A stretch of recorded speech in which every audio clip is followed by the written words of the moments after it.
Here I have DOOGEE S96 Pro, and today I'm going to show you how to insert SIM card and SD card into this device. So to do this, what you have to do is to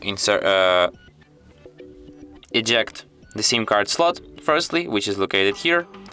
So you can basically just do this with your fingernails, but oh yeah, I made it.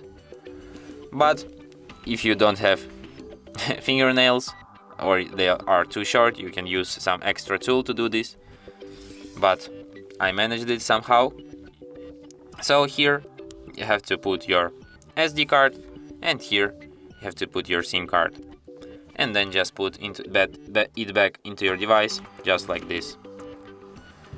And as you can see, it immediately requires PIN code to my SIM card, which is the proof that SIM card is read. Let's enter it. And there is also a notification that SD card found, which is the proof that SD card is also read. And that's it. Thanks for watching. If you find this tutorial useful, don't forget to hit that like button and subscribe to our channel.